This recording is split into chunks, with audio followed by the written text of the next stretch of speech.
Deus é bom, Ele é fiel, Ele está conosco nessa manhã. Eu tenho certeza que o Senhor vai falar com o teu coração, com a tua vida, nessa manhã de uma maneira muito maravilhosa. Nós vamos aprender nessa manhã algo muito interessante. Talvez você nunca ouviu uma palavra dessa sobre esse assunto, mas Deus vai falar com você, com o seu coração. Nós estamos felizes, nessa manhã.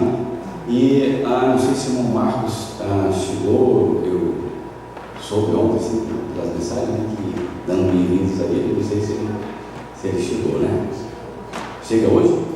Chega hoje, tá? Vamos orar por ele para que Deus possa abençoar a viagem a ele, uma viagem abençoada, Quando eu olho para a irmã, como o nome dela? Lourdes, que coisa linda, Vocês olham para a irmã Lourdes e você vê uma santa de Deus, verdade? Verdade? 90 anos servindo ao Senhor, que coisa linda, irmãos, obedecendo a Deus, Eu tinha uma vozinha chamada Isabel Lourdes, que era como a senhora, uma santa mulher de Deus. Hoje ela está nos braços de Abraão, Está à minha espera, breve eu vou revê-la, vou dar um abraço bem forte nela, porque eu vou subir no arrebatamento da igreja. Amém? Glória a Deus, aleluia, louvado seja o nome do Senhor. Fique de pé, queridos, nesse instante, abra a sua Bíblia, um texto maravilhoso que nós vamos ler. Nós lemos esse texto há poucos instantes, no início da palavra nós lemos esse texto, e nós vamos relê-lo novamente. Nós estamos com saudade do nosso pastor Elias, ele é o pastor querido dessa igreja, mas ele está chegando amanhã, Amanhã o pastor Elias está chegando, estamos com saudade. Estou com saudade de ouvir o pastor Elias. O pastor Elias é um mestre na palavra, amados. Quem dera se Deus me desse o dom de ser um escritor, de escrever livros. Quem sabe, quando ele chegou, eu pedi para colocar as mãos sobre a minha cabeça e impetrar a unção do escritor sobre a minha vida. Mas domingo nós vamos ouvir nenhum deles, em nome do Senhor Jesus Cristo. Estamos com saudade. Quando a senhora falar com ele, diz ali que nós mandamos um abraço, que ele está com saudade dele. Em nome do Senhor Jesus. Então abra sua Bíblia, queridos, em Gênesis capítulo 3, versículo 17, que nós lemos há poucos instantes. Diz assim a palavra de Deus: E Deus disse a Adão: Porquanto destes ouvidos à voz de tua mulher, e comeste da árvore de que te ordenei, dizendo: Não comerás dela, maldita é a terra por causa de ti, com dor comerá dela todos os dias da sua vida, espinhos e cardos também te produzirás, e comerás a erva do campo. No suor do teu rosto comerás o teu pão, até que te tornes a terra, porque dela foste tomado, porquanto és pó, e em pó te tornarás. Vamos orar a Deus. Pai, nós te louvamos. Louvamos a Ti pela Tua palavra, porque era o poder de Deus para a salvação de todo aquele que crê. Deus, ninguém veio aqui para ouvir o homem, Senhor. As pessoas estão aqui nessa manhã para ouvir a Tua voz. Nós queremos ouvir a Tua voz. Que desapareça o homem, Senhor, e que o Senhor possa aparecer, ó Deus, e falar aos nossos corações, Pai.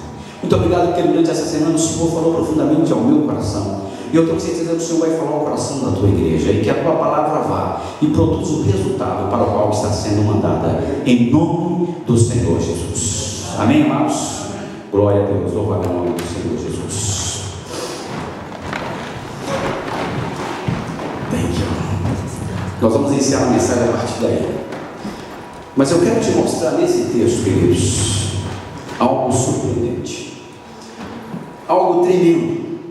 No texto que nós acabamos de ler para você, você ficou pensando que o trabalho é uma coisa maldita. E geralmente as pessoas fazem essa ideia. Tem pessoas que dizem assim: pastor, eu estou cansado de trabalhar, mas a culpa é do Adão.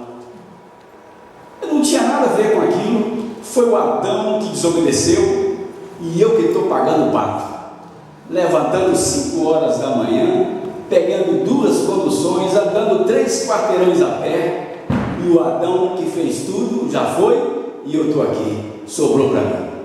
E todo mundo acha que o trabalho é uma maldição. As nações que têm esse pensamento, essa ideia, você pode reparar, queridos, são países subdesenvolvidos, são países atrasados, são países que não prosperam, são países que, apesar de terem muitos recursos, o povo vive na miséria. Geralmente, amados, as pessoas associam o trabalho com o castigo, por causa desse texto que nós acabamos de ler, meus amigos. E a interpretação, querida, mais direta, mais simples, é essa mesmo, que esse trabalho é um castigo. Se não, vamos reler aí, em Gênesis 3,17, veja só. E Deus disse a Adão: porquanto deste os ouvidos à voz de tua mulher, e comeste da árvore que te ordenei, dizendo: não comerás dela, maldita é a terra por causa de ti, com dor comerás dela todos os dias da tua vida. Quer dizer, quando uma pessoa lê um texto desse, fala: Deus mandou o homem trabalhar, Deus castigou a humanidade com o trabalho. É isso que as pessoas pensam, não é verdade? De um modo geral, é isso que elas pensam. Mas eu vou te mostrar que isso não é verdade. Eu vou te mostrar que essa ideia está errada e é completamente antibíblica, e que o trabalho não é maldição, o trabalho é bênção de Deus. Você sabe que Deus criou todas as coisas, não sabe isso? Os céus e a terra. Veja comigo, queridos, em Gênesis mesmo, capítulo 2, versículo 2, que Deus, amados, Deus fez tudo com muito trabalho. E Deus, amados, foi o primeiro trabalhador. Ora, se o trabalho fosse uma coisa maldita, como que o Deus bendito poderia trabalhar? É verdade ou não é? Então veja Gênesis capítulo 2, versículo 2, o que está escrito: e havendo Deus acabado no dia sétimo a sua obra que tinha feito, descansou no sétimo dia de toda a sua obra que tinha feito. Quer dizer que Deus foi o primeiro trabalhador. Evidentemente que o trabalho então não pode ser uma maldição. E eu vou te mostrar outra coisa, queridos. Todo mundo pensa, amados, que Deus colocou Adão lá no jardim do Éden, que Adão era puro e que Adão não fazia nada o dia inteiro. Não é isso que as pessoas pensam, Gabriel?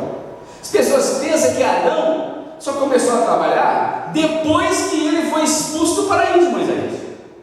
Mas isso também não é verdade também. Confira aí, queridos, na sua Bíblia, em Gênesis capítulo 2, versículo 15.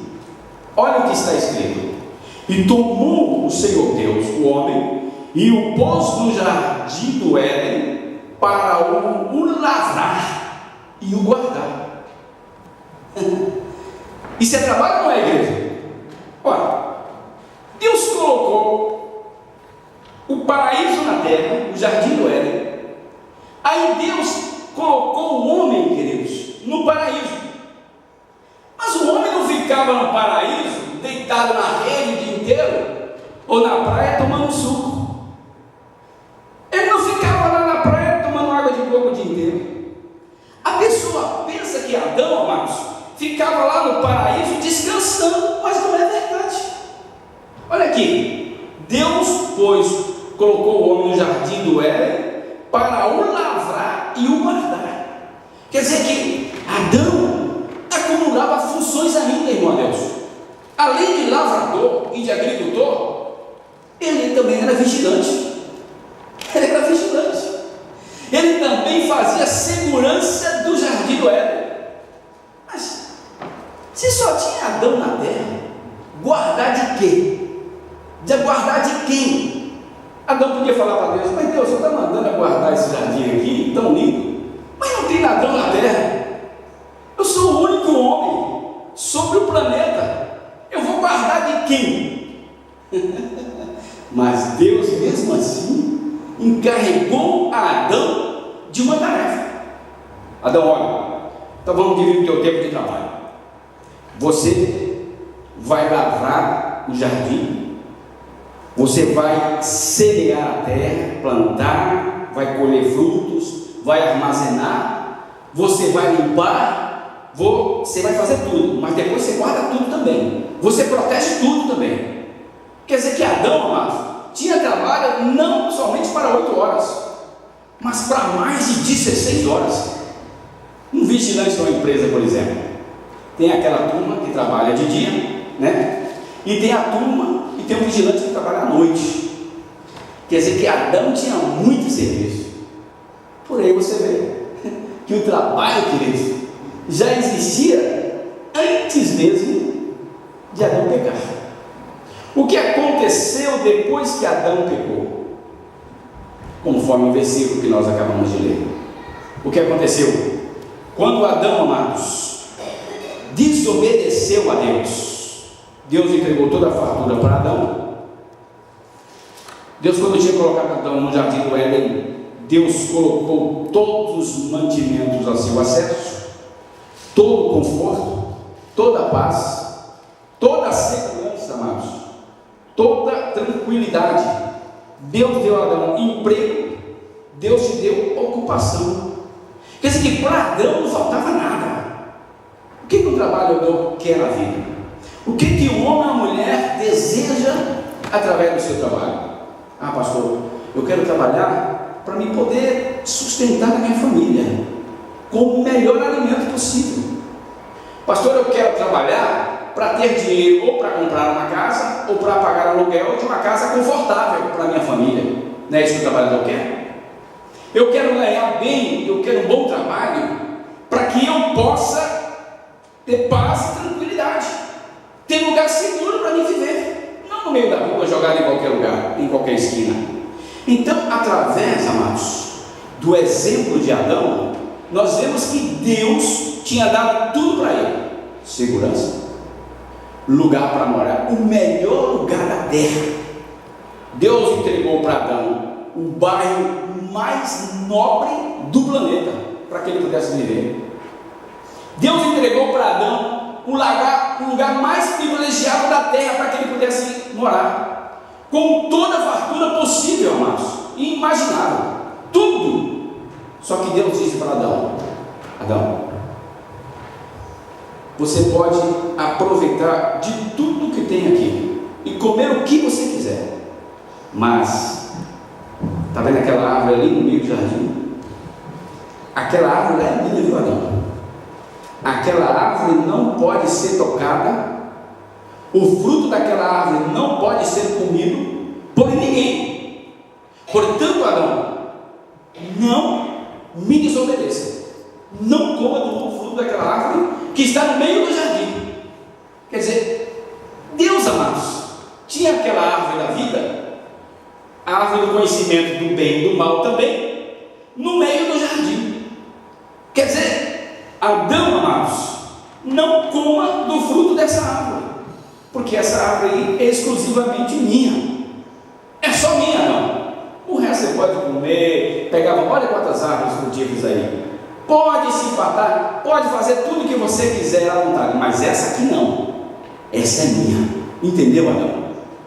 Se Deus, amados, não quisesse que Adão comesse do fruto daquela árvore, Deus teria colocado uma tela em volta, não é verdade?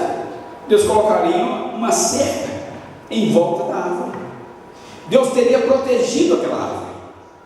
Se Deus não quisesse que Adão comesse realmente, tocasse aquela árvore, amados, e nem visse aquela árvore, Deus não teria colocado aquela árvore no meio do jardim. Deus teria colocado aquela árvore, queridos, num lugar bem escondido, e eu teria falado assim: hoje essa árvore aqui é só minha, eu não quero que Adão coma do fruto dessa árvore, então eu não vou deixar no meio do jardim, eu vou plantar num lugar bem secreto, bem escondido. Não seria isso? Não é verdade? Mas Deus não está dizendo para Adão não comer dessa árvore porque Deus é egoísta, porque Deus está dizendo: não, Adão, é só minha, isso é só meu. Não é egoísmo, irmãos. O que Deus está querendo de Adão é só uma coisa: obediência. Por isso que a árvore foi plantada no meio do jardim. Por que, queridos? Toda vez que Adão ia para o norte do jardim para lavrar a terra, ele passava pela árvore. E quando ele voltava do trabalho, do serviço seu, ele passava pela árvore. Está entendendo? E quando ele ia trabalhar no sul do jardim, ele passava pela árvore, porque ela estava no meio do jardim. E quando ele voltava para casa, ele passava pela árvore, porque estava no meio.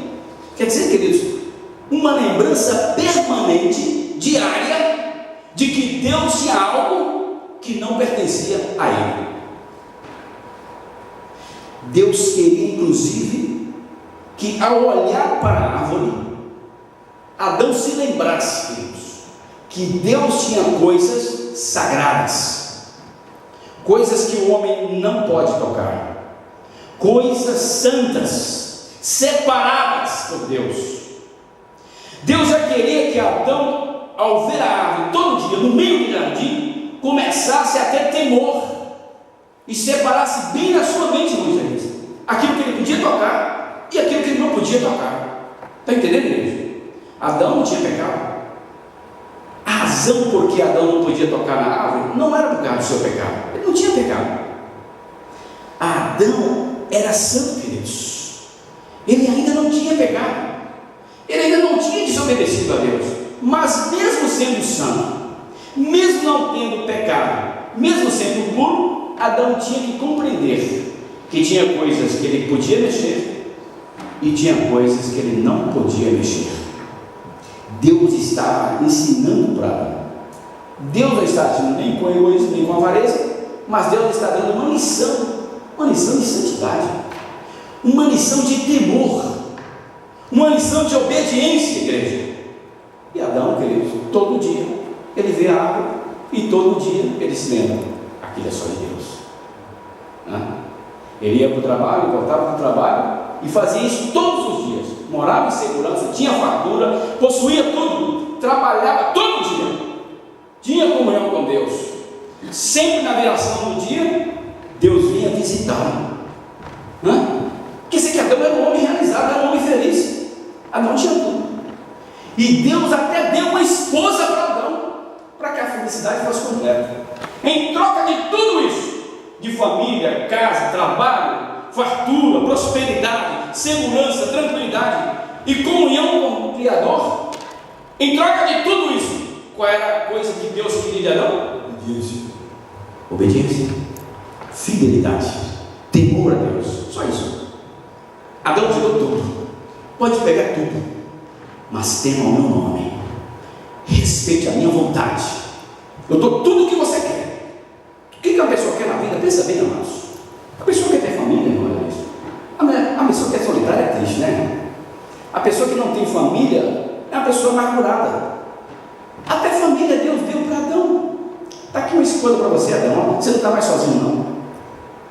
Deus deu companhia de monte para Adão. Todos os animais que Deus havia criado tinham amizade com Adão. Adão podia até fazer cafuné no leão, que não tinha nada. Podia andar no meio da serpente, que não havia perigo algum. Adão tinha tudo, muita segurança, muita fartura, muita paz. Deus só queria uma coisa: fidelidade. Adão tinha trabalho, um bom trabalho, um trabalho agradável de fazer. O que Deus queria? Fidelidade. Então, quando, amados, Adão deixou de ser fiel a Deus, e não venha me dizer que a culpa é da mulher, como fez Adão, porque Adão jogou a culpa na mulher. Não coloquem a culpa na mulher. E também, queridos, não coloquem a culpa na serpente, o animal serpente, porque a serpente foi usada por Satanás, foi usada pelo diabo.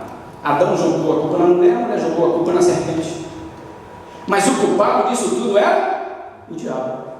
Olha, o diabo tenta, irmãos, ele seduz, mas quem comete o delito, quem desobedece a Deus, é o homem e a mulher. O diabo é um tentador mesmo, ele é um sedutor, irmãos. Essa é a função dele. Ele não poupou nem o Senhor Jesus. O papel do diabo é seduzir o homem, é seduzir a mulher, para que peque contra Deus. O papel de Satanás é esse: tentar o homem e a mulher para que desobedeçam a Deus. E o que acontece, amados? quando uma pessoa atende à tentação e desobedece a Deus? Acontece o que aconteceu com Adão. Veja aqui comigo, o versículo 23. Nós estamos no livro de Gênesis, capítulo 3, versículo 23. O Senhor Deus, pois lançou o homem fora do jardim do Éden, para lavrar a terra de que fora tomado. E havendo lançado fora o homem, pôs querubins ao oriente do jardim do Éden, e uma espada inflamada que andava ao redor para guardar o caminho da árvore da vida.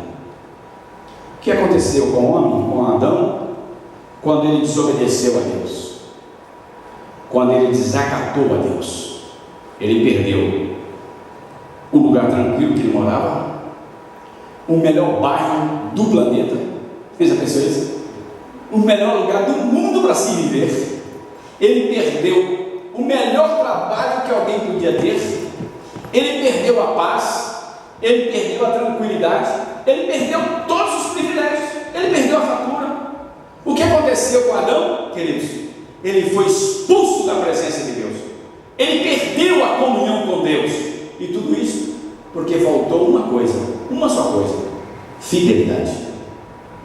Então, quando uma pessoa, queridos, está passando necessidade, quando uma pessoa está numa situação financeira, familiar, pessoal, sentimental, difícil, a pessoa tem que fazer uma análise, e ela precisa e tem que ser franca com ela mesma, para se responsabilizar, porque Adão, além de tudo, não foi franco com Deus, queridos. Ele falou: eu comi sim, mas a culpa foi da mulher. A mulher também não foi franca com Deus. Eu comi sim, mas a serpente me enganou. Quer dizer, o ser humano está sempre passando a responsabilidade, jogando as culpas para os outros. Adão não reconheceu que foi